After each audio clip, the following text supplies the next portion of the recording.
चलिए देख लेते हैं एक बार।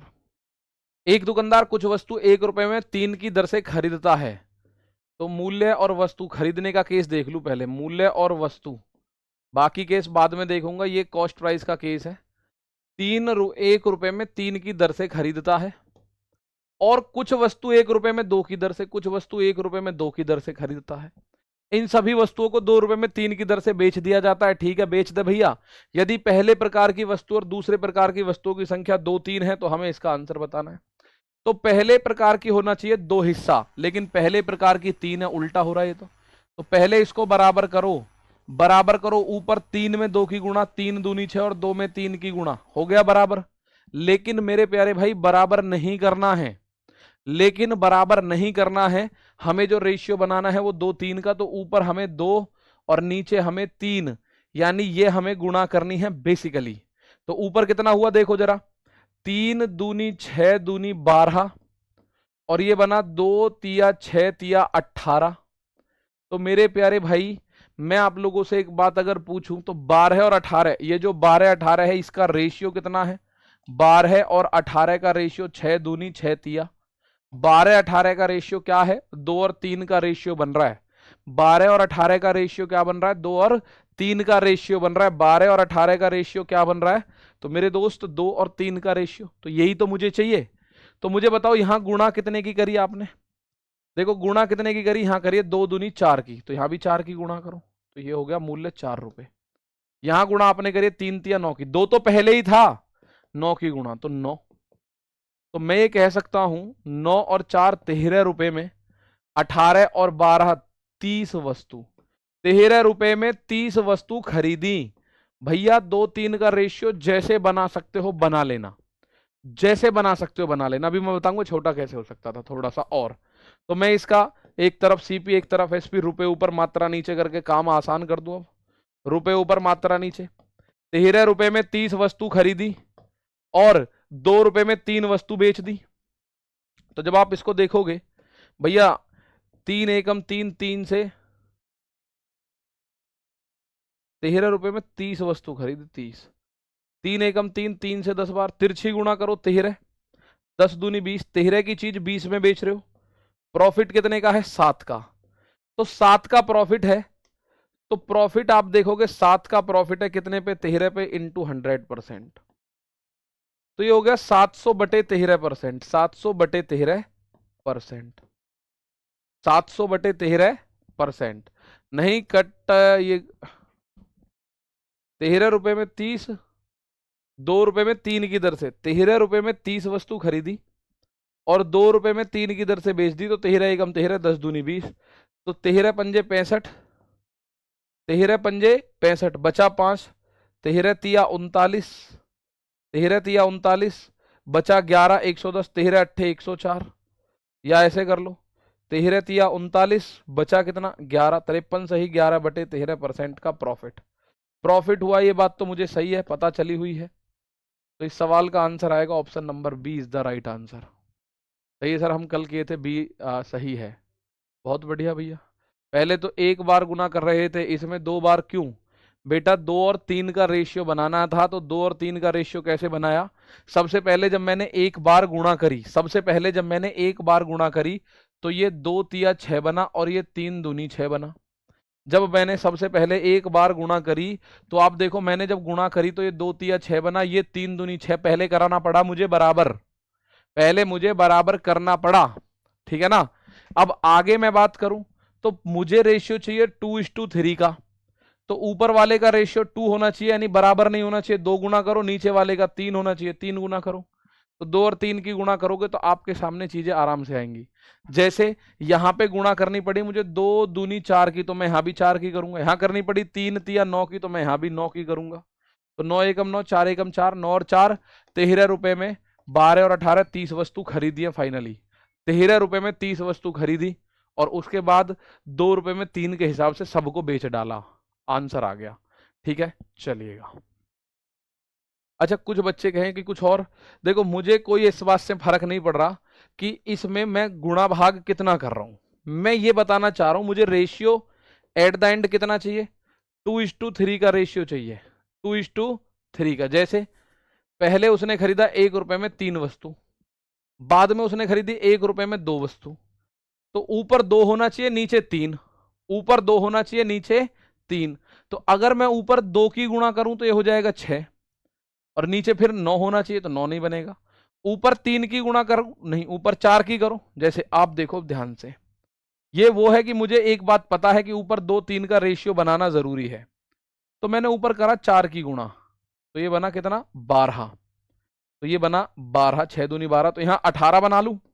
आप बोलोगे बना लो, तो यहाँ पे गुणा करनी पड़ेगी 9 की। तो यही काम मैंने पिछले सवाल में किया था, तो ये बना था 4, और यहाँ 9 की गुणा करिए, ये बन गया 9।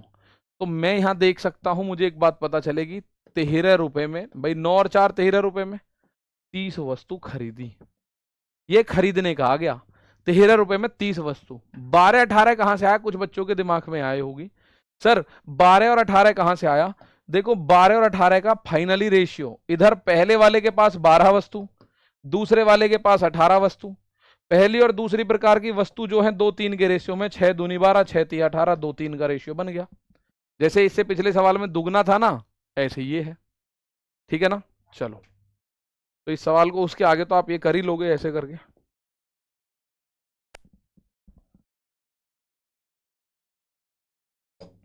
ये रहा क्वेश्चन, इसका भी आंसर आपको देना है। चलो, क्यों ऊपर 12 नीचे 18 बना रहे हो जब 12 एलसीएम होगा। बेटा जी एलसीएम नहीं बनाना मुझे इन दोनों की जो वस्तुओं की संख्या है ना, ये जो वस्तुओं की संख्या है, ये रेशियो 2 और 3 बनाना है, उसने जो बोला है मुझसे। तो मैंने 3 की जगह 12 लिख लिया, 6 गुना, और इस 2 की जगह 12, 3 की 18। तो ये रेशियो बनाया मैंने, 6 दूनी 12, 6 3 18, रेशियो 2 और 3 का ही बनेगा फाइनली, रेशियो 2 और 3 का ही बनेगा फाइनली। ठीक है ना, चलो एक बार क्वेश्चन ये वाला पढ़ो। एक दुकानदार कुछ वस्तुओं को 3 रुपए में 2 की दर से खरीदता है, कुछ और वस्तुओं को 3 में 4 की दर से खरीदता है, इन सभी वस्तुओं को 5 में 4 की दर से बेच देता है। अब ध्यान से सुनना, यदि पहले प्रकार की वस्तुओं की संख्या दूसरे प्रकार की वस्तुओं की संख्या से 50% अधिक है, पहले प्रकार की वस्तुओं की संख्या दूसरे प्रकार की वस्तुओं की संख्या से 50% अधिक है, पहले प्रकार की वस्तुओं की संख्या दूसरे प्रकार की वस्तुओं की संख्या से 50% अधिक है। ये हमारे काम की चीज है। पहले प्रकार की वस्तुओं की संख्या दूसरे प्रकार की वस्तुओं की संख्या से, सर SP 2 3 कहां से आया, प्लीज एक्सप्लेन। बेटा क्वेश्चन में लिखा हुआ है, एक बार देख लेना उसको। ठीक है ना, चलो यहां मैं आप लोगों से कह रहा हूं, देखो पहले प्रकार की, जो पहले प्रकार की वस्तुएं और दूसरे प्रकार की वस्तुएं, तो ये कह रहा है पहले प्रकार की वस्तु संख्या दूसरे प्रकार से 50% ज्यादा है। अगर दूसरा प्रकार 100 है तो पहला प्रकार 150 है, तो यहाँ 50 से 3 बार, 50 से 2 बार, यानी पहले और दूसरे वाले के बीच जो रेशियो है 3:2 का होना चाहिए। पहले और दूसरे के बीच जो रेशियो है वो कितना होना चाहिए, 3:2 का। तो मैं कॉस्ट प्राइस की बात कर रहा हूं, एक तरफ मूल्य लिख रहा हूं, एक तरफ वस्तु। भाई 2 बार खरीद फरोख्त हुई है, पहली है 3 रुपए में 2 वस्तु, दूसरी है 3 रुपए में 4 वस्तु। अब मुझे एक बात बताओ, वस्तु का रेशियो होना चाहिए 3:2 का, ये तो रेशियो 3:2 का बन रहा है कि वस्तु का रेशियो तो बन रहा है 2 और 4 का, यानी 1:2 का रेशियो बना, मतलब रेशियो मुझे चाहिए 3:2 का। अगर पहले वाले पर वस्तु 3 है तो दूसरे वाले पर 2 होनी चाहिए, 3:2 का रेशियो बनना चाहिए। तो 3:2 का रेशियो बनेगा कैसे, ध्यान से देखो। पहले तो ये बराबर करनी पड़ेंगी, तो ऊपर 2 की गुणा कर दो, हो गया 4। अब ऊपर वाला होना चाहिए 3, तो ऊपर 3 की गुणा और नीचे 2 की गुणा। ठीक है, 3:2 हो जाएगा। तो ऊपर कितने की गुणा करी आपने, देखो कितना बना, ऊपर वस्तुओं की संख्या 3 दूनी 6 दूनी 12, नीचे वस्तुओं की संख्या बनी 4 दूनी 8। तो 12 और 8 के बीच में क्या रेशियो है, 4 तिया 12, 4 दूनी 8।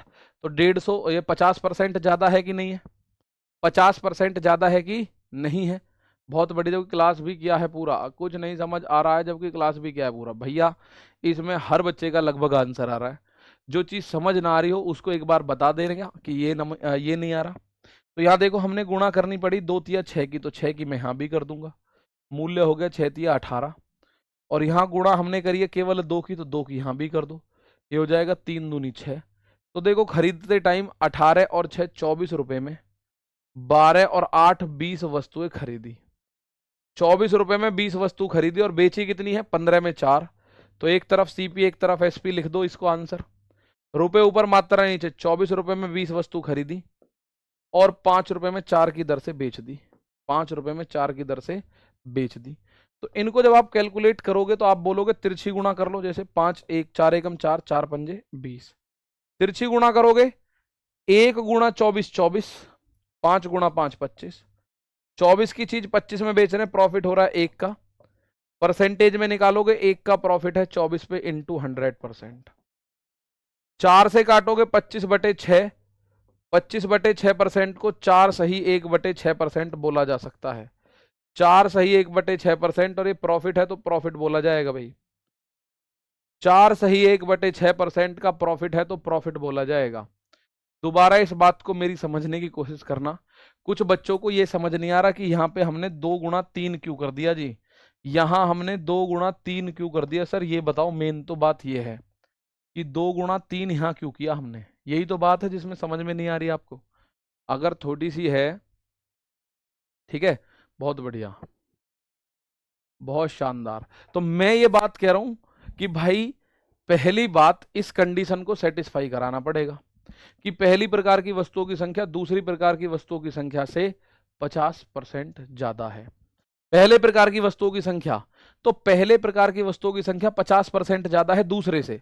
अगर मैं दूसरे प्रकार की वस्तुओं की संख्या 100 मानूं तो पहले प्रकार की 50 ज्यादा यानी 150 होगी, तो इनका रेशियो 3:2 का बनेगा। जैसे दुगना बोल देता तो हम दुगना कर देते हैं, लेकिन उसने बोला दुगना नहीं है, 3:2 का रेशियो है। तो मुझे 3:2 का रेशियो बनाना ही पड़ेगा, कुछ भी हो जाओ। तो नीचे वस्तुओं की संख्या 4 है, ऊपर 2 है। तो पहली बात तो मुझे ये 4 बनाना पड़ेगा सबसे पहले। तो ऊपर मुझे 2 की गुणा करनी पड़ी। रेशियो में 2 की गुणा यहां हुई है तो यहां भी होगी, चलो। लेकिन ऊपर 2 दूनी 4 बना, ऊपर 4 नहीं होना चाहिए, ऊपर हिस्सा बनना चाहिए 3, नीचे 2। तो ऊपर 3 की नीचे 2 की गुणा करो, ये ऊपर बना 12 नीचे 8। 12 8 का रेशियो 3:2 बना कि नहीं बना? आप बोलोगे हाँ। तो ऊपर 12 बनाने के लिए मुझे 3 दूनी 6 की गुणा करनी पड़ी 2 में, तो यहां भी 6 की गुणा करूंगा 3 में। 8 बनाने के लिए 4 में 2 की गुणा करनी पड़ी, यहां भी 2 की गुणा करूंगा। इसके बाद आंसर आ जाएगा मेरा ये कलाकार। मतलब क्लियर, ठीक है ना। बराबर करने में दिक्कत आपको हो रही है, उसको थोड़ा सा ध्यान से देखते हुए 4-5 सवाल ऐसे मैंने आपको बता दिए। अब दिक्कत होनी नहीं चाहिए कायदे में, तो ठीक है। अब दिक्कत होनी नहीं चाहिए मेरे दोस्त, वरना ये परेशानी हो जाएगी अब मुझे भी कि यार ये इतने अच्छे से समझाने के बाद भी अगर दिक्कत है तो दिक्कत है फिर। अब आता है अगर हम बात रुपए की करें तो, अगर हम बात रुपए की करनी शुरू कर दें तो जैसे ये वाला टाइप है। अभी तक परसेंटेज में चल रही थी कहानी, अभी तक परसेंटेज में चल रही थी, अब कहानी चलेगी रुपए में। ठीक है, अब कहानी चलेगी रुपए में। चलो, 2-1 भी कर सकते थे ना बेटा। 2-1 क्यों करोगे? 50% कोई 2-1 हो सकता है क्या? दुगना होता है तो 1-2 कर देते हैं हम उसको, क्यों भाई? चलिए, क्लियर है, बिल्कुल सिंपल सी बात है। रटने रटाने की तो कोई इसमें ऐसी जरूरत ही नहीं है कि नहीं जी रटना ही है। भाई मैं एक बात कह रहा हूं, जब इसने बोला था कि इसमें 50% ज्यादा है पहले प्रकार की वस्तुओं की संख्या दूसरे प्रकार से, तो अगर दूसरे प्रकार की वस्तुओं की संख्या 100 है तो पहले प्रकार की 50% ज्यादा यानी 150 होगी। तो इनका रेशियो जो है वो 3 और 2 का होना चाहिए, जैसे भी होता हो। रेशियो पहले प्रकार की वस्तुओं का बने 3 और दूसरे प्रकार की वस्तुओं का बने 2। ठीक है, तो 3 और 2 जब बनाओगे तो आपको ये चीजें समझ आ जाएंगी। ठीक, तो हमने क्या करा कि सर हम 3-2 कैसे बनाए। जैसे यहां पे 4 है तो ऊपर आप सीधा ऐसे भी कर सकते थे कि सर ऊपर हम सीधा बस 3 की गुणा कर दें तो भी बात बनेगी। जैसे इस सवाल को मैं कॉपी कर लूं, इस सवाल को मैंने कॉपी करके, वो तो सॉल्व है ही है भाई। हमें 3-2 का रेशियो चाहिए। पहले उसने खरीदा 3 रुपए में 2 वस्तु, फिर उसने खरीदा 3 रुपए में 4 वस्तु, तो मुझे रेशियो चाहिए 3-2 का। यानी अगर ये 4 है तो ऊपर अगर 6 बन जाए तो 6 और 4 में रेशियो भी कितने का बनेगा? 3-2 का। तो ऊपर 6 बना दो, क्या दिक्कत आई भाई? लो ऊपर 6 बना दो, ऊपर केवल 3 की गुणा कर दो तो यहां भी 3 की गुणा, ये हो जाएगा 9 और ये हो जाएगा देखो कितना 6। इसमें कुछ गुणा मत करो, ये 4 ही है। 6 और 4 का मतलब 3-2, 50% ज्यादा हो गया। ये तो 50% ही तो ज्यादा बोलना था। तो अब देखो 9 और 3 12 रुपए में, 6 और 4 10 वस्तु। अब इससे सॉल्व करोगे तो आपका आंसर आएगा 12 रुपए में 10 वस्तु खरीदी और 5 रुपए में 4 वस्तु बेच दी। गुणा पुणा कर लो, 12 चौक 48 रुपए में खरीदी और 10 पंजे 50 में बेच दी, तो वही 24 25 आ गया। 2 से काटोगे 24, 2 से काटोगे 25, तो 24 और 25 ही तो आया यहाँ भी। 2 से काटोगे 24, 2 से काटोगे 25। क्लियर है बात? तो ये चीजें आप लोगों को समझ में आनी चाहिए। यहां से आगे प्रॉफिट है 1 का, प्रॉफिट होगा 4 सही 1/6, 25/6% का। ठीक है भाई, हमें बस ये सेटिस्फाई करानी है उसकी कंडीशन। अगर दुगनी बोल रहा हो तो 2 गुना करनी है वस्तुओं की संख्या, अगर 3 गुना बोल रहा हो तो 3 गुना करनी है, अगर 2-3 का रेशियो बोल रहा हो तो 2 और 3 का रेशियो बैठाना है मुझे। जो वो बोल रहा है वो रेशियो मुझे बैठाना पड़ेगा। ठीक है, अब एक क्वेश्चन मैं आपके सामने रखता हूं, जरा इस पे ध्यान देंगे।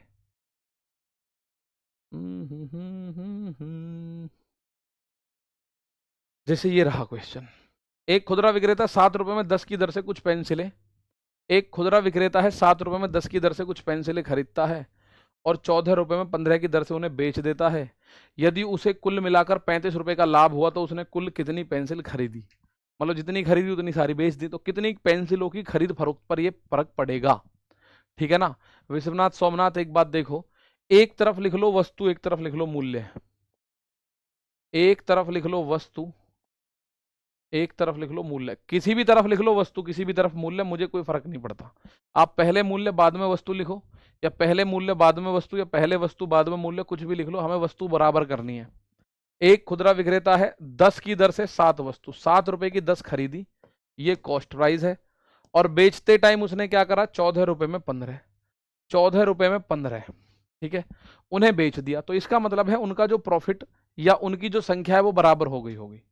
ठीक है ना, उनकी जो संख्या है मेरे दोस्त वो बराबर हो गई होगी। तो संख्या बराबर करो, कैसे कर सकते हो भाई?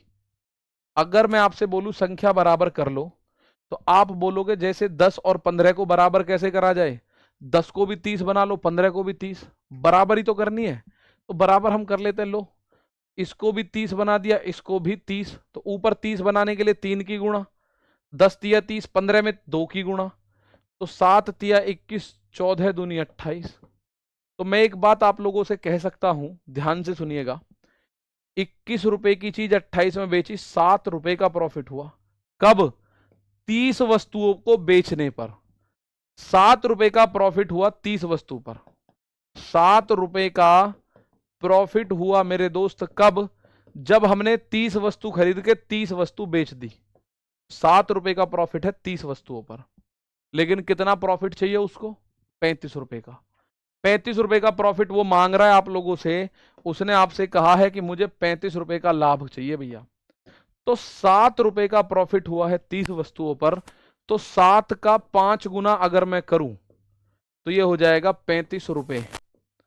35 रुपए का प्रॉफिट होएगा, 30 का 5 गुना यहां भी करना पड़ेगा, यानी हमें 150 वस्तुओं को खरीद फरोख्त करना पड़ेगा। हमें 150 वस्तुओं को खरीद फरोख्त करना पड़ेगा, सीधी सी बात है ये, क्लियर सी बात है। हमें 150 वस्तुओं को खरीद फरोख्त करना पड़ेगा। मैं फिर आप लोगों के सामने एक बात बता रहा हूं मेरे प्यारे भाई, कोई विक्रेता है, उसने 7 रुपए में 10 की दर से वस्तु खरीदी और वो सारी वस्तु उसने बेच दी 14 रुपए में 15 की दर से। अगर उसे 35 रुपए का प्रॉफिट चाहिए तो आप मुझे बताओ उसको कितनी वस्तुएं खरीद फरोख्त करनी पड़ेगी? ठीक है, तो आपने क्या करा, 10 वस्तु 7 की दर से और 15 वस्तु 14 की दर से।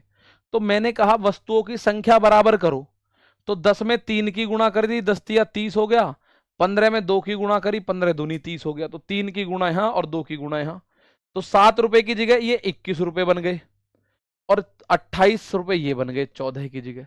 तो 21 की चीज 28 में अगर मैं बेचूंगा तो मुझे 7 रुपए का प्रॉफिट होगा। प्रॉफिट 7 रुपए का होगा कब?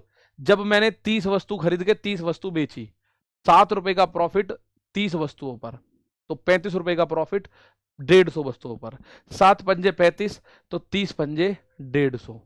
ठीक है, 7 पंजे 35, तो 30 पंजे 150।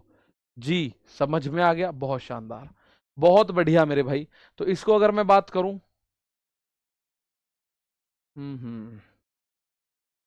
ऐसे एक क्वेश्चन और, जैसे ये रहा, एक तरह के, अब इसको हम दोनों मिलके करेंगे भाई, एक, और इस तरह को हम दोनों मिलके करेंगे। बहुत बढ़िया नीरज सक्सेना, ठीक है, क्लियर। चलो बहुत बढ़िया बहुत बढ़िया। 2 और 3 कहां से लाए हो? अपने पास से लाए हैं बेटा जी। संख्या बराबर करनी है, वस्तुओं की संख्या बराबर करनी है, ये बात ध्यान रखनी है अपने को। ये एक सवाल पढ़ो, मैं और आप मिलके करेंगे, फिर तीसरा एक सवाल मैं आपको दूंगा, ठीक है। अगला एक सवाल मैं देख लूं है आपके लिए, नहीं है, बिल्कुल है, मैं अगला सवाल आपको दूंगा समय लगा के। एक विक्रेता 15 रुपए में 20 पेन खरीदता है, तो मैं कह रहा हूं रुपए और वस्तु और कोई सा भी किधर ही लिख दो, जरूरी नहीं है कि आपको रटना ही है कि इधर ही वस्तु लिखूं या इधर ही मूल्य। तो खरीदते टाइम क्या हुआ, 15 रुपए की 20 पेन खरीदे, और उन्हें मतलब जितने भी खरीदे वो सारे बेच दिए। बेचे किस हिसाब से? 20 रुपए में 15 के हिसाब से बेच दिए। तो 245 का लाभ कमाने के लिए कितने पेन खरीदने और बेचने पड़ेंगे? 245 का लाभ कमाने के लिए कितने पेन खरीदने बेचने पड़ेंगे? वस्तु जरूरी है बराबर करना, हाँ बेटा, अन्य तो हमें पता कैसे चलेगा फायदा हुआ या नहीं हुआ, ठीक है। हमें पता कैसे चलेगा कि फायदा हुआ, कितना हुआ, कैसे हुआ। अब इस सवाल को अगर मैं देखूं, मैं ये बात कह रहा हूं, क्या हम वस्तुओं की संख्या को बराबर कर सकते हैं? आप बोलोगे जी 20 और 15 वस्तुओं की संख्या बराबर कर लो, कितनी कर लूं? ना तो 20 हो सकती है ना 15 हो सकती है। तो 20 और 15 से कटने वाली कोई एक संख्या बता दो। तो 20 से कटेगा क्या? 60। जैसे 20 दिया, 60 वस्तु खरीदी, और 15 चौका 60 वस्तु बेची। तो यहां 3 की गुणा करोगे तो 15 तिया 45 रुपए में खरीदी, और यहां 4 की करोगे तो 80 रुपए में बेच दी। तो 45 से 80 कितना रुपए बच रहे हैं? 35 रुपए।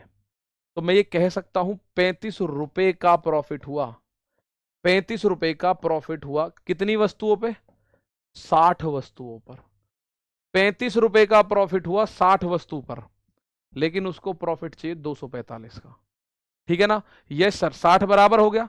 भाई ये देखो, 60 वस्तु खरीदी, 60 की 60 वस्तु बेच दी।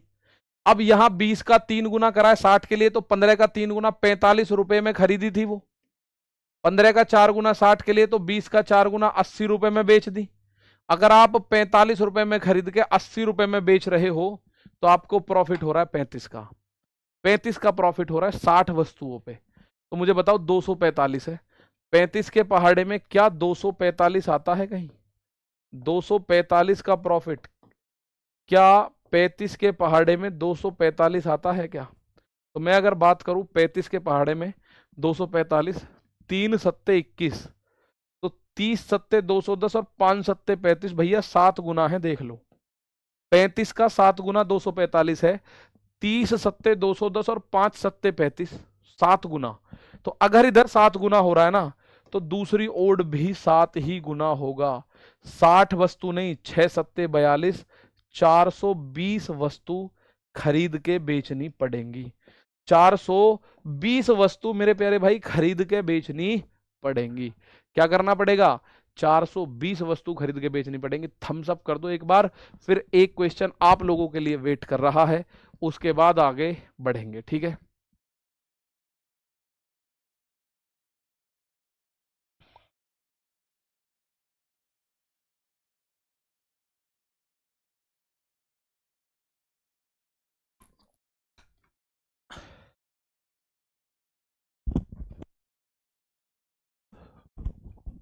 वस्तुओं के हिसाब से करेंगे हम, ठीक है। चलिएगा, अब एक क्वेश्चन ये रहा, और मेरे भाई ये आपको दिया जाता है पूरे 45 सेकंड, चलो 50 सेकंड लो पूरे। समय स्टार्ट हो चुका है उल्टा करके आपके सामने। उल्टा समय आपके सामने स्टार्ट हो चुका है। जल्दी से देखो इस सवाल को, मैं अलग हूं बिल्कुल।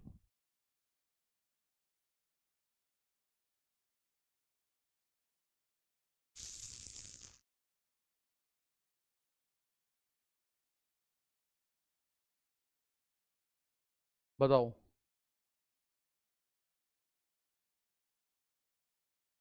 ये रहा, 20 सेकंड बच रहे हैं भाई अभी भी।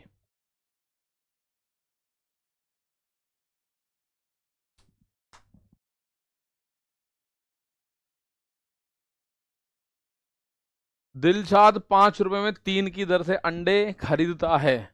कुछ अंडे खरीदता, हमें नहीं पता कितने खरीद रहा है। हो गया टाइम कंप्लीट। तो भाई अर्जुन, सिद्धार्थ, ये 200 आंसर दे रहा अर्जुन, बाकी 190, 195, और ज्यादातर बच्चों के आंसर 195 आ रहे हैं।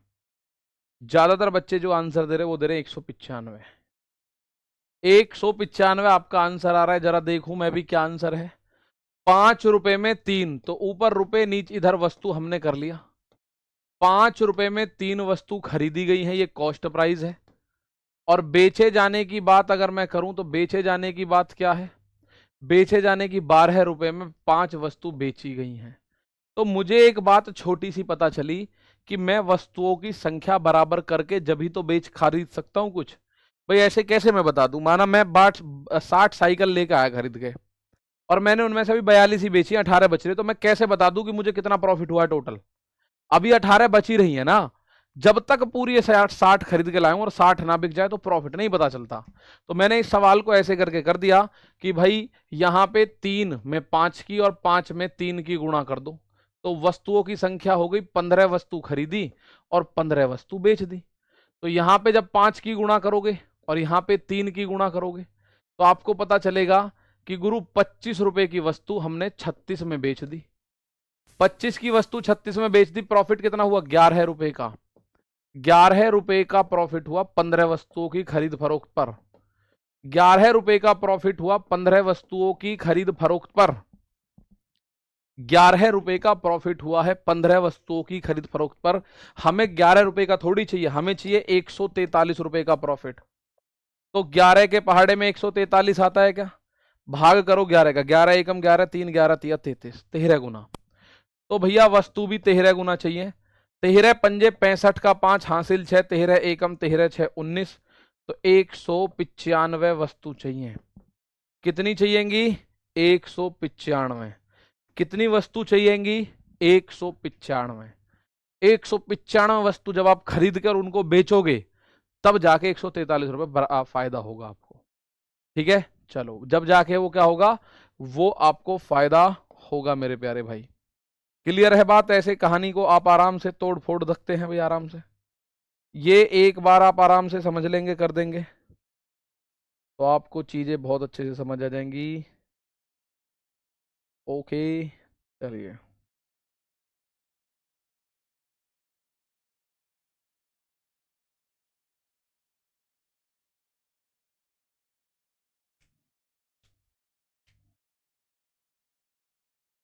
अब आगे चलते हैं।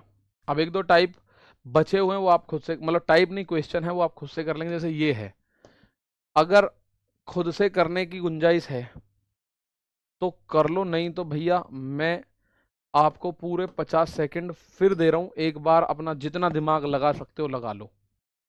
लास्ट टाइप, इस टाइप का लास्ट क्वेश्चन है, फिर अगले टाइप की तरफ लेके चलता हूं आपको। ठीक है ना।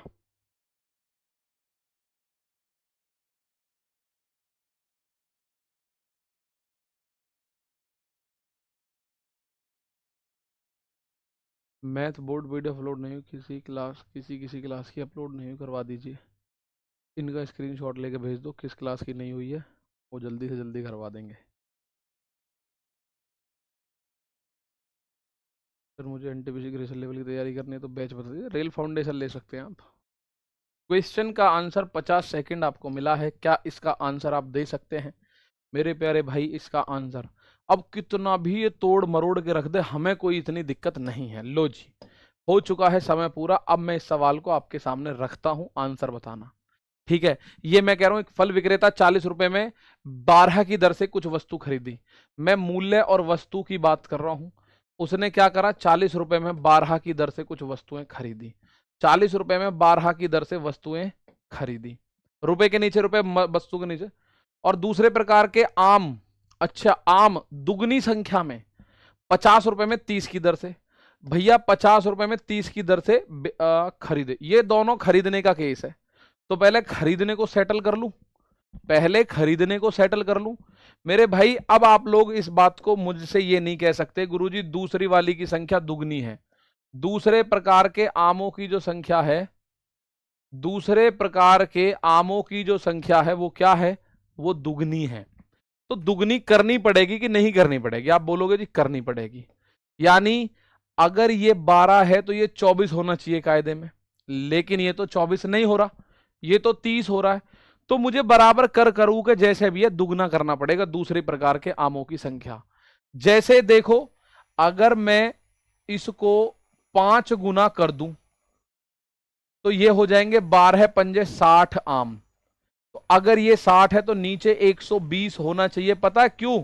क्योंकि दूसरे प्रकार के आमों की संख्या डबल है। तो 120 होने के लिए यहां 4 की गुणा करनी पड़ेगी आपको, आप अच्छे से जानते हो। आप इस बात को समझ सकते हो कि दूसरे प्रकार के आमों की संख्या डबल है। तो अगर ये 12 है तो यहां 24 होना चाहिए। 24 नहीं कर सकता मैं क्योंकि 30 है। 30 को 24 कैसे कर दूं बताओ? आप बोलोगे नहीं कोई बात नहीं। तो आप एक बात समझो, 12 में मैंने 5 की गुणा करी, आप बोलो 2 की गुणा नहीं कर सकते थे।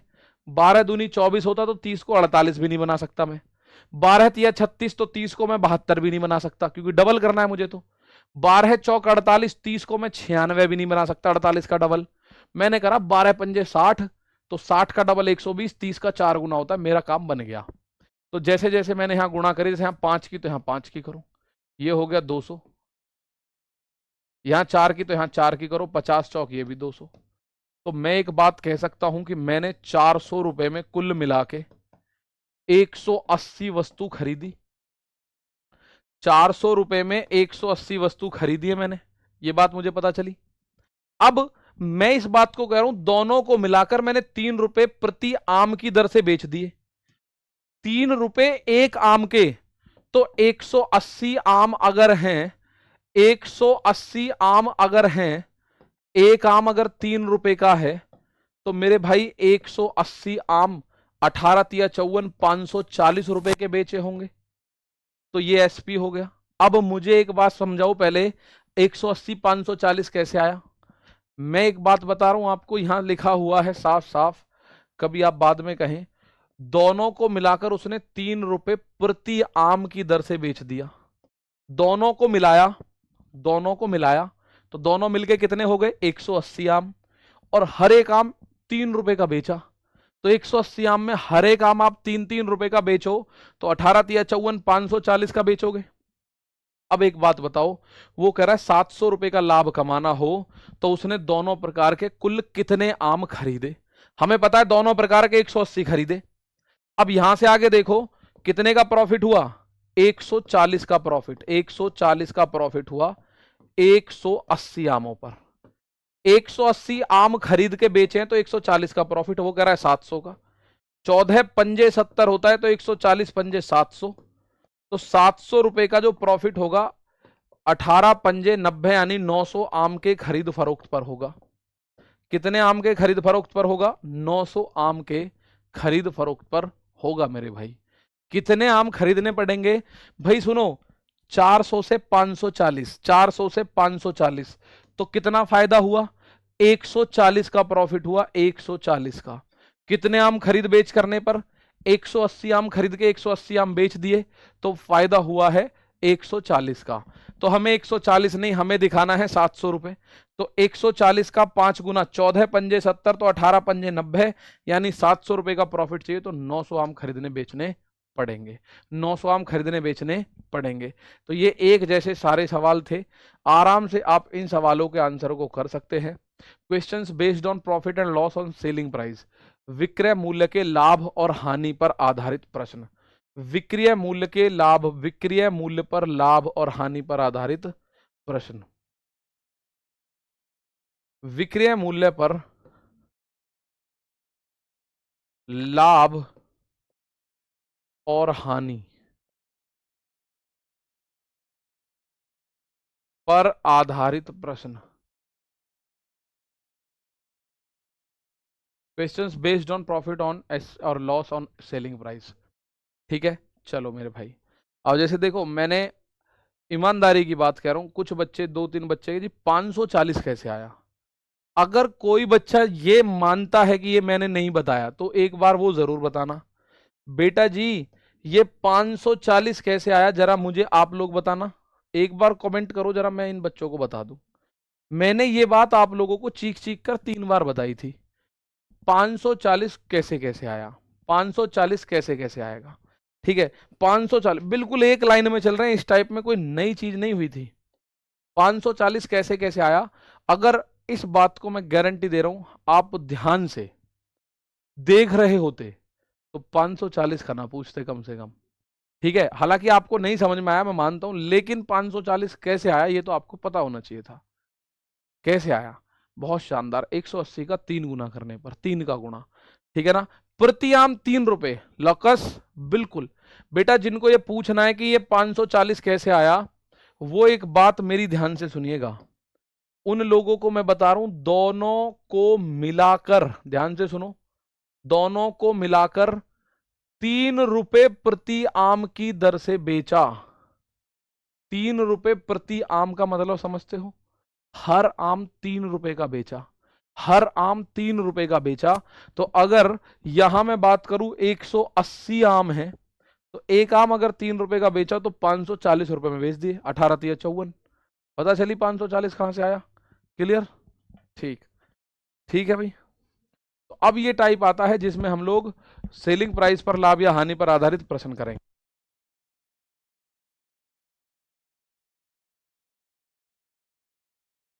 ठीक है, चलिएगा, बहुत शानदार।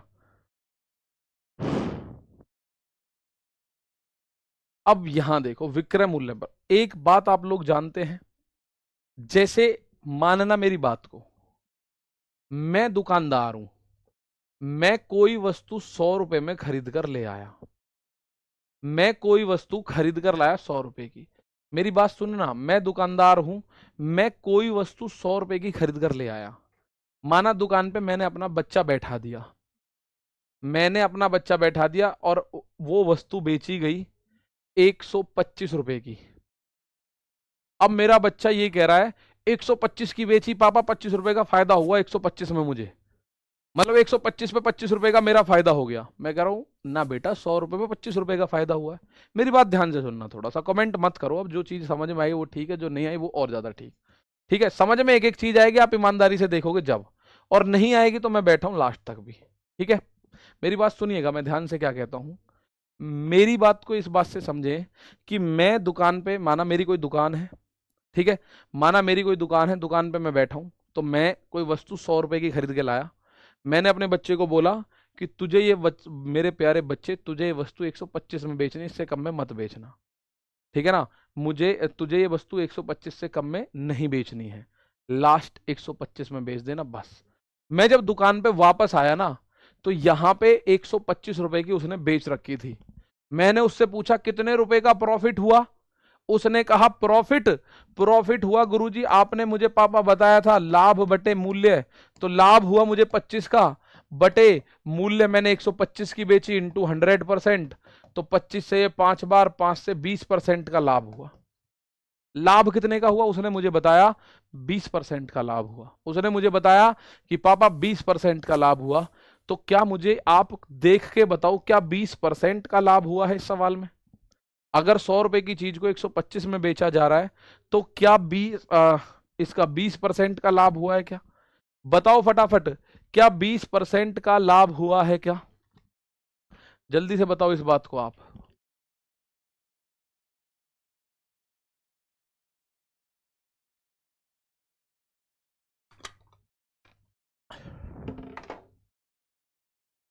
सवाल को मेरी बात समझिएगा। मैंने बच्चे को बोला कि मैं 100 रुपए की कोई चीज है, इसको 125 की बेचना, इससे कम मत बेचना। मैं जब बाद में घूम घाम के आया तो बच्चे ने कहा कि पापा मैंने बेच दी और मुझे कितना प्रॉफिट हुआ? बोला 20% का। मैं कहा यार 20% का क्यों हुआ? जब 100 रुपए की चीज 125 में बेच रहे हो तो 125 का मतलब 25% का प्रॉफिट होना चाहिए, कायदे में प्रॉफिट होना चाहिए 25% का। लेकिन वो कह रहा नहीं, मैंने आप ही के आधार पर बेची, आपने कही 125 की बेची हो, मैंने 125 की बेची है, मैं फिर 125 की बेची है, तो यार 25% का प्रॉफिट होना चाहिए। वो कह रहा नहीं, मैं तो 20% प्रॉफिट में बेची है। मैंने कहा तू बता मुझे कैसे कैसे करा उसने? उसने मुझे ऐसे बताया। तो उसने जो लाभ निकाला ना, विक्रय मूल्य पे लाभ निकाल दिया। ये गलती नॉर्मली हम लोग सब करते हैं अपने आम जीवन में। विक्रय मूल्य पर लाभ निकाल दिया। तो विक्रय मूल्य पर लाभ निकलता है तो नीचे जो वस्तु होती है ना, वो विक्रय मूल्य होती है। नीचे जो वस्तु होती है वो विक्रय मूल्य होती है। अगर मैं आपसे ये कह रहा हूं मुझे विक्रय मूल्य पर 20% का लाभ हुआ, अगर मैं आपसे कह रहा हूं कि मुझे, मैं अगर आपसे बात कह रहा हूं कि मुझे विक्रय मूल्य पर 20% का लाभ हुआ। असली लाभ बताओ मुझे। विक्रय मूल्य पर 20% का लाभ हुआ, तो रियल लाभ बताओ, रियल लाभ कितना हुआ। जैसे इस सवाल में मुझे पता चल गया रियल लाभ जो है वो 25% है। अगर लाभ या हानि विक्रय मूल्य पर होती है तो नीचे की तरफ विक्रय मूल्य को हम रखते हैं। जैसे 20% की फ्रैक्शनल वैल्यू होती है 1/5, यानी कि नीचे की जो वस्तु है ये विक्रय मूल्य है। अब 5 रुपए में बेची है जिसमें 1 रुपए का मुझे लाभ हुआ है। तो मुझे बताओ खरीदी कितने की थी, तो इसका कॉस्ट प्राइस कितना था जरा बताओ। अगर मेरे प्यारे दोस्त इस सवाल में आपसे मैं पूछूं, जरा बताओ इसका आंसर क्या होगा।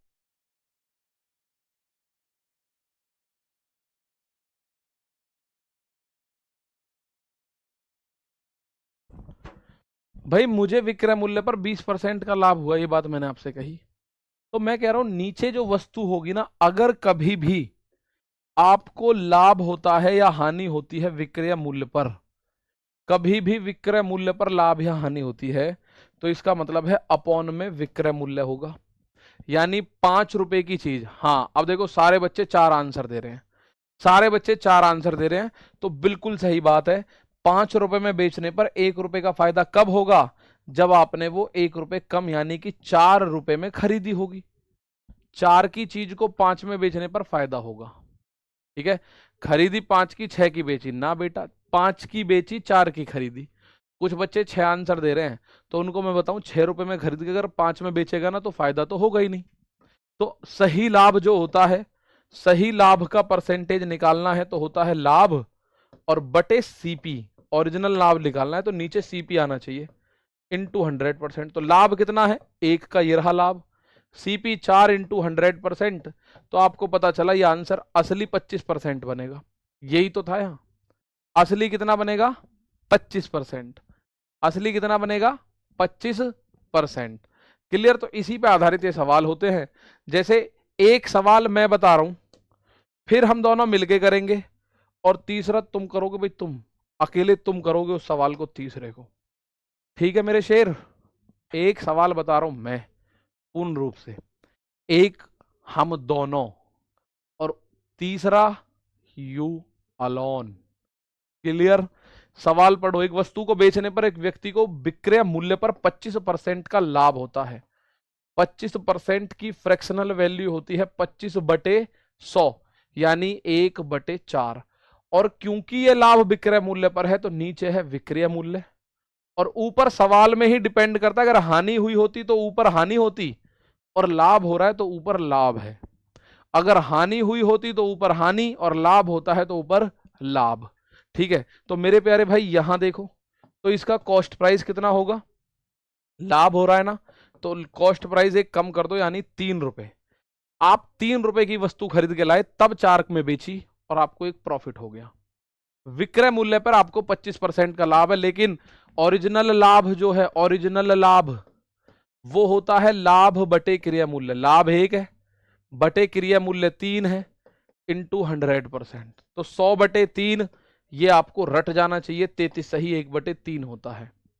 ओरिजिनल लाभ है 33 सही 1/3%। ठीक है ना, चलो ठीक है ना, चलिएगा। यहां पे अगर ये हानि होती ना, हानि, तो 4 में 1 जोड़ के कॉस्ट प्राइस आता 5।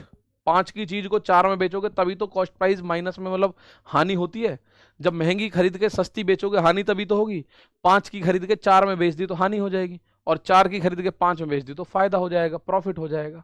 ठीक है, यहां एक बार मैं फिर बता रहा हूं मेरे प्यारे भाई, अगला आप और मैं मिलकर करेंगे। 25% का लाभ है, किस पे है लाभ, 25% का लाभ है विक्रय मूल्य पर। 25% का लाभ है विक्रय मूल्य पर।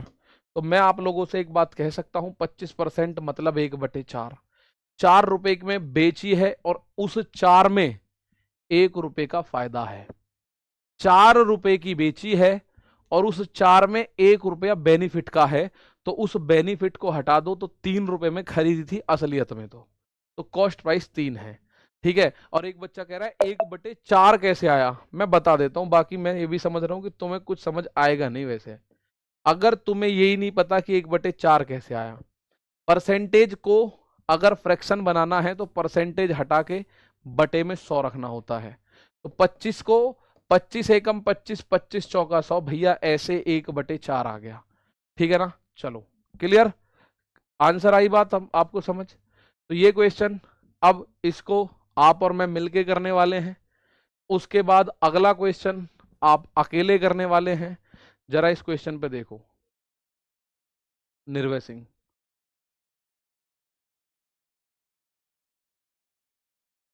तुषार गुप्ता जी बताइए। सर अगर क्रय मूल्य के ऊपर लाभ हो, बेटे 2 दिन से क्रय मूल्य पे लाभ पढ़ते आ रहे हो, जर्नल लाभ क्रय मूल्य पर ही होता है बेटा जी, लाभ बटे क्रय मूल्य गुणा 100। क्रय मूल्य पर लाभ होगा तो वो बोलेगा नहीं। अगर मैं आपसे कह रहा हूं ना मुझे 20% का लाभ हुआ, तो मुझे क्रय मूल्य पर हुआ। लेकिन अगर मैं विक्रय मूल्य पर लाभ बताना है तो मुझे बोलना पड़ेगा मुझे विक्रय मूल्य पर 20% का लाभ हुआ। ठीक है ना, चलो, क्योंकि ओरिजिनल जो लाभ होता है वो विक्रय क्रय मूल्य पर निकलता है, कॉस्ट प्राइस पर निकलता है। जैसे ये है, एक व्यापारी है, उस व्यापारी को विक्रय मूल्य पर 20% का लाभ है, विक्रय मूल्य पर 20%, तो 20% की फ्रैक्शनल वैल्यू होती है 20/100, यानी 20 एकम 20, 20 पंजे 100। और क्योंकि विक्रय मूल्य पर है तो ये विक्रय मूल्य और ये लाभ 5 रुपए में बेची गई और 1 रुपए का लाभ है उसमें, तो कॉस्ट प्राइस क्या होगा, 5 में से 1 हटा दो लाभ को, तो कॉस्ट प्राइस 4 होगा। कॉस्ट प्राइस क्या होगा, 4।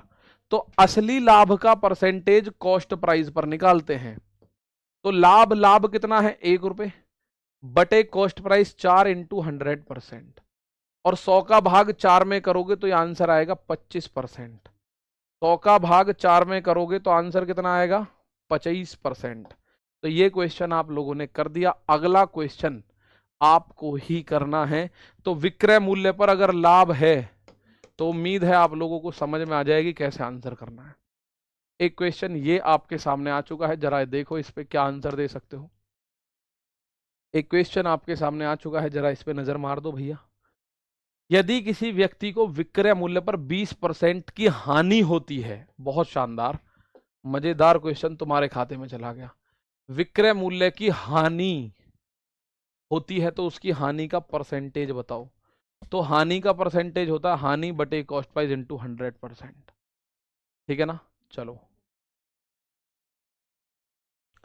यहां पे देखो क्या है, समय पूरा हो चुका है। उम्मीद है आप लोगों में से बहुत सारे बच्चों ने इसका आंसर दिया हो, और अगर नहीं दिया है तो अब देंगे, सीधी सी बात है। देखो विक्रय मूल्य पर 20% की हानि होती है, 20% का मतलब 20/100 तो 1/5, और क्योंकि विक्रय मूल्य पर हो रही है तो ये है सेलिंग प्राइस और ये है लॉस। मेरे प्यारे दोस्त एक बात बताओ, यहां सबसे बड़ा चैलेंज है कॉस्ट प्राइस निकालना, यहां सबसे बड़ा चैलेंज है कॉस्ट प्राइस निकालना। अगर आप 5 रुपए में बेच रहे हो और आपको 1 रुपया घाटा होता है, मान लो आपने कोई प्लॉट 5 लाख का बेच दिया और आपको 1 लाख का घाटा हुआ उसमें, तो आपने कितने का खरीदा था, सोच के बताओ ना मुझे। अगर आपने कोई प्लॉट 5 लाख रुपए का बेच दिया और आपको 1 लाख रुपए का घाटा लग गया उसमें, तो आपने वो खरीदा कितने का था, ये बताओ जरा। 5 लाख का कोई प्लॉट आप बेच रहे हो और आपको 5 लाख में बेचने पर 1 लाख का हो रहा है घाटा, लॉस, तो आपने वो प्लॉट खरीदा कितने का था ये बताइएगा। बिल्कुल सही है सर, हमने 6 का खरीदा होगा। भाई सीधी सी बात है, आप बोलो, कुछ बच्चे कहेंगे 4 में खरीदा। अगर 4 में खरीद के 5 में बेच रहे हो तो लॉस कहां हुआ, 5 में, अगर 4 में खरीद के 5 में बेच रहे हो तो कहीं लॉस हुआ, आप बोलो नहीं हुआ। तो सीपी कैसे निकालोगे, सीपी होगा 6। कैसे 6, भाई जितना लॉस हुआ है वो रिकवरी तो करनी पड़ेगी कॉस्ट प्राइस के लिए। 5 रुपए में बेचा, 1 का घाटा हुआ तो 1 को रिकवर कर दो, 5 और 1 6 रुपए में खरीदा था, बेचा 5 में तो घाटा हो गया, 6 में खरीद के 5 का बेचा, घाटा हो गया। तो अब ओरिजिनल लॉस का परसेंटेज कितना होता है, लॉस, लॉस है 1 का, बटे सीपी, ओरिजिनल सीपी 6 है, इंटू 100%। 2 से काटोगे 100 को 50 बार, 2 से काटोगे 6 को 3 बार, तो ये हो जाएगा 50/3% का घाटा। 50/3% का ओरिजिनल घाटा हो गया। इसको 16 सही 1/3% बोल सकते हो, या 16.6666 बोल सकते हो, या 16.67 कुछ भी बोल दो, आंसर में फर्क नहीं पड़ता कुछ भी। ठीक है, चलो एक क्वेश्चन आप लोगों के सामने ये रहा, 30 सेकंड का टाइम दे रहा हूं, लगाओ दिमाग अपना। यदि एक व्यापारी को किसी वस्तु के विक्रय मूल्य के 30% के बराबर लाभ होता है, उसका ओरिजिनल लाभ बताओ। ओरिजिनल लाभ बताओ। इसके बाद इस टाइप पे लास्ट क्वेश्चन करेंगे। समय आपका चल ही रहा है भैया, समय चल रहा है।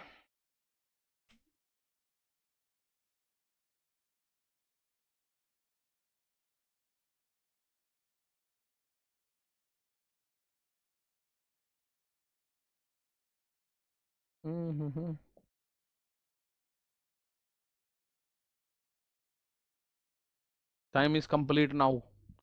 समय पूरा होता है। तब बताए जब एसपी डबल हो और डबल सीपी हो तो कैसे लगेगा।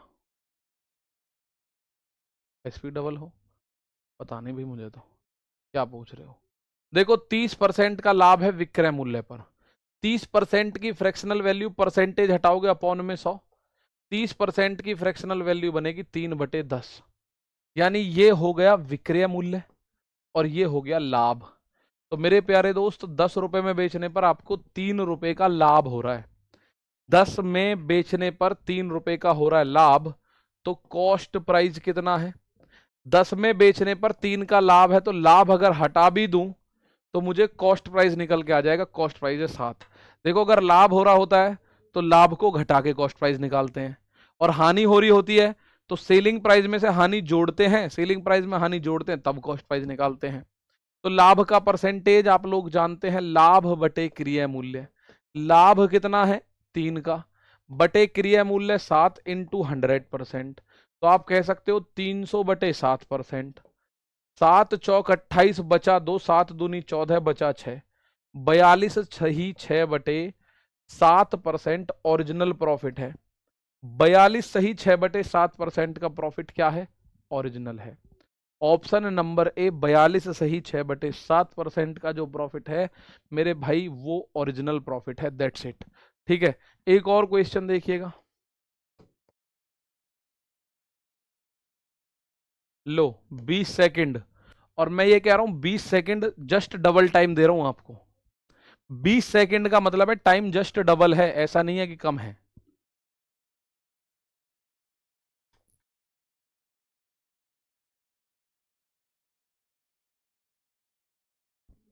लो जी 20 सेकंड खत्म। अब लाभ का परसेंटेज ज्ञात करो, दिया गया है सिद्धि ने अपना स्कूटर विक्रय मूल्य का 1/5वें लाभ अर्जित करते हुए इतने में बेचा। तो मेरे प्यारे दोस्त जब परसेंटेज की आ रही है तो परसेंटेज में हमें इसकी कोई जरूरत नहीं है। अब चाहे स्कूटर 71,000 में बेचे, चाहे स्कूटर 70,000 में बेचे, चाहे स्कूटर 60 लाख में बेचे, चाहे स्कूटर 80 लाख में बेचे, हमें कोई फर्क नहीं पड़ता। हम कह रहे हैं विक्रय मूल्य का 1/5 लाभ है, तो ये तो है विक्रय मूल्य और ये है लाभ। विक्रय मूल्य का 1/5 लाभ है, तो कॉस्ट प्राइस कितना होगा। 5 रुपए में से 1 रुपया तो लाभ का ही है, तो कॉस्ट प्राइस होगा 4। तो ओरिजिनल लाभ का जो परसेंट है, ओरिजिनल लाभ का जो परसेंट है वो है लाभ बटे कॉस्ट प्राइस इंटू 100%। तो आप जब इसको देखोगे तो ये बनेगा 25%। ये कितना बनेगा मेरे भाई 25%, 25% बनेगा। कितना बनेगा 25% बनेगा। ठीक है, आओ एक और क्वेश्चन। ये समय शुरू होता है, लो 20 सेकंड ही दे रहा हूं इसमें भी, 20 सेकंड दे रहा हूं इसमें भी। बताइएगा, परसेंटेज में पूछ रहा है ना तो रुपए की कोई वैल्यू नहीं होती है। परसेंटेज में पूछ रहा है तो रुपए की देयर इज नो वैल्यू। ठीक है ना, परसेंटेज में पूछ रहा है रुपए की कोई वैल्यू नहीं होती। 20 सेकंड का टाइम कंप्लीट हो चुका है भैया। लाभ परसेंट ज्ञात करो, यह देखते हुए कि प्रिया ने अपना स्कूटर इतने रुपए में बेचा जिससे उसे विक्रय मूल्य का 1/6वां लाभ प्राप्त हुआ। तो इसकी कोई जरूरत नहीं है मुझे। 1/6वां लाभ विक्रय मूल्य का, तो ये विक्रय मूल्य, ये लाभ। तो कॉस्ट प्राइस कितना होगा भाई? आप बोलोगे कॉस्ट प्राइस होगा 5। भाई 6 रुपए में बेच रहे हैं तो 1 रुपए का तो प्रॉफिट है। तो 6 में से अगर एक प्रॉफिट है, प्रॉफिट को हटा दो, बचा 5, क्या है? Cost price. तो लाभ का परसेंटेज निकालोगे तो लाभ यानी 1 बटे कॉस्ट प्राइस यानी 5 इंटू 100%। 100 में 5 का भाग करोगे, हर बच्चे को पता है 20 आंसर दूंगा जी मैं तो। 100 में 5 का भाग करोगे, हर बच्चे को पता है 20 आंसर होगा। That's it. ठीक है, तो ये टाइप अपना कंप्लीट। अच्छा, कंप्लीट से पहले इसी में, इसी टाइप में एक क्वेश्चन है, पहला कर रहा हूं मैं, इसको ध्यान से देखना, मैं कर रहा हूं, इससे जस्ट अगला आप करोगे, टाइप बदल के अगले पे आ जाएंगे। ठीक है, आ रही है ना बात समझ? 20% इन 4 सेकंड, बहुत शानदार। सर अगर सीपी दिया रहे तो कुछ भी दिया रहे, हमें क्या फर्क पड़ता है उस बात से? स्कूटर का सीपी दे दे, स्कूटर का एसपी दे दे, हमें फर्क नहीं पड़ता उस बात से। बस अगर हमारे सेलिंग प्राइस पर प्रॉफिट या लॉस हो रहा है तो कोई फर्क नहीं पड़ता। ठीक है ना? चलिएगा, एक क्वेश्चन पढ़ो, ये मैं समझा रहा हूं, इसको समझिएगा, अगला आपको करना है, समझिएगा। ठीक है, मनीष ने विक्रय मूल्य के 13/5 मूल्य पर एक स्कूटर खरीदी और सेलिंग प्राइस के 12% अधिक मूल्य पर उसको बेच दिया, उसका प्रतिशत लाभ ज्ञात करो। उसका प्रतिशत लाभ, देखो भाई, विक्रय मूल्य के 13/5 मूल्य पर एक स्कूटर खरीदी, खरीदी कितने पर? विक्रय मूल्य के 13/5 पर 13/15 पर खरीदी, यानी विक्रय मूल्य अगर 15 है तो खरीदी कितने की? 13 की। 13 क्या है भाई? 13/5 पे खरीदी, 13/5 को क्रिया मूल्य विक्रय मूल्य नहीं है, क्रिया या विक्रय मूल्य नहीं है। तो आपको एक बात पता है, 13/15 में, 13/15 में तो मैं कह सकता हूं सीपी अगर 13 है तो एसपी कितना है? 15। भाई उसने एक बात बोली है, मनीष ने विक्रय मूल्य के 13/15 पर स्कूटर खरीदी, यानी स्कूटर का जो कॉस्ट प्राइस आप ऐसे भी लिख सकते हो कि विक्रय मूल्य के 13/15वें हिस्से पर खरीदी है। तो आप लोग इसकी टोपी उसके सर से भी कर सकते हो कि कॉस्ट प्राइस 13 हो जाएगा, सेलिंग प्राइस 15 हो जाएगा। इस बात से भी आप कर सकते हो, ध्यान से समझते रहोगे तो। अब कह रहा है और विक्रय मूल्य के 12% अधिक मूल्य पर बेच दिया। तो दोस्त ये जो विक्रय मूल्य है इससे 12% ज्यादा पे बेच दिया, उसका लाभ परसेंटेज बताओ। खरीदी कितने की? खरीदी 13 की, बेची 15 के 12% यानी 112% में बेच दी। तो आप इसमें देखोगे कि सर मैं अगर इसको 5 से काटूं, ये कटेगा 20 बार, 5 से ये कटेगा 3 बार, 2 से ये कटेगा 56 बार, 2 से ये कटेगा 10 बार। तो ये तो आया 13, और बेची कितने की? 3 छींग 18 का 8 हासिल 1 लगा, 3 पंजे 15 और 1 16, 10 का भाग करोगे तो 16.8 में बेच दी। बेच कितने में दी? 16.8 में। 13 में खरीद के 16.8 में बेच रहा है तो 3.8 का प्रॉफिट है, और परसेंटेज प्रॉफिट निकालोगे तो 3.8 का प्रॉफिट है 13 पे इंटू 100%। एक जीरो से दशमलव खत्म, तो ये बनेगा 380 भाग 13%। 13 दूनी 38, 13 दूनी 26, बचा 12, 13 निम्मा 117, बचा 3, 29 सही 3/13% का लाभ। 29 सही 3/13% का लाभ हुआ। 29 सही 3/13% का लाभ हुआ। 29 सही 3/13, बिल्कुल सही, option number D. Sonu Kushwaha, Karera MP. ध्यान से एक बार फिर समझिएगा, मैं फिर समझा रहा हूं इस क्वेश्चन को, पूरी हिम्मत पूरी जुनून के साथ मैं समझा रहा हूं, अगला आप खुद आंसर दोगे, ये बात ध्यान से सुन लो भाई, मेरी बात सुनो ध्यान से। मनीष ने विक्रय मूल्य के 13/15 मूल्य पर स्कूटी खरीदी है, 13/15 पर, यानी 15 रुपए अगर उसका सेलिंग प्राइस है तो वो 13 में खरीद ली। 13 में खरीदी है, 15 रुपए उसका सेलिंग प्राइस है, 13 में खरीदी तो कॉस्ट प्राइस 13, 15 उसका सेलिंग प्राइस, और सेलिंग प्राइस से 12% फालतू पर वो बेच दी। तो 12% का लाभ यानी 15 का 112% पर अगर बेच दे तो बेची कितने की? 16.8 की। 13 की खरीद के 16.8 में बेच रहा है तो प्रॉफिट है 3.8 का। ठीक है, तो आप बोलोगे परसेंटेज प्रॉफिट निकालू तो 3.8 अपॉन में 13 इंटू 100%, 29 सही 3/13। ठीक है, वीडियो रुक रही है। अब ये आपको बताना है 35 सेकंड का सवाल, आंसर मैं दे रहा हूं 35 सेकंड आंसर, क्वेश्चन करो। वीडियो अटक रही है क्या? बताओ भाई। सर रहने दो, अब ज्यादा दिमाग लोड नहीं ले पाता है। अभी क्या हुआ दिमाग में? अभी तो दिमाग ताजी होगा, कतई नया ही तो होएगा दिमाग। तो ऐसा थोड़ी अभी दिमाग चल बसा, बड़े बूढ़े हो गए क्या? चलिएगा, समय पूरा होने में मात्र 5 सेकंड बाकी। रुक रही है बार बार, अच्छा ठीक है, 5 सेकंड डन। मनोज ने विक्रय मूल्य के 9/10 मूल्य पर रेडियो खरीदा। खरीदा कितने का? 9 का। विक्रय मूल्य कितना था? 10। 9/10 का मतलब यही है भाई कि 9/10 का मतलब विक्रय मूल्य का 9/10। जैसे अगर मैं विक्रय मूल्य मान लू 10 है, तो इसका 9/10 में खरीदा, तो इसने खरीदा कितने का? 9 में। वही मैं आपसे कह रहा हूं, सीपीएसपी का रेशियो 9 और 10 आ गया। कह रहा है वास्तविक विक्रय मूल्य से 8% अधिक पर बेच दिया। वास्तविक विक्रय मूल्य 10 है, इससे 8% ज्यादा यानी 108% पर बेच दिया। 0 से 0 और 0 से यहां दशमलव, तो मैं देख सकता हूं 9 रुपए की चीज को 10.8 में बेचा गया। कितना प्रॉफिट हुआ? 1.8 का। परसेंटेज में निकालू तो भाई, परसेंटेज में निकालू तो 1.8 का प्रॉफिट हुआ कितने पे? 9 पे, इंटू 100%। 0 से दशमलव गायब, 9 दूनी 18, कितना बना? 20%। इस सवाल का जो आंसर आपको देखने को मिलेगा वो मिलेगा प्रॉफिट मेरे दोस्त 20% का हुआ। क्लियर है बात? समझ में आ रही है चीजें? चलिएगा, अब आता है question based on successive. Successive बोल दो या इसको चेन रूल भी बोलते हैं भाई, इसको चेन रूल भी बोल देते हैं। चेन रूल मतलब जब एक वस्तु कई बार बेची जाए, ए ने बी को बेच दी, बी ने सी को बेच दी, सी ने उसको बेच दी। ठीक है, ए ने बी को, बी ने सी को, सी ने डी को, डी ने ई को, ऐसे करके बेच दी।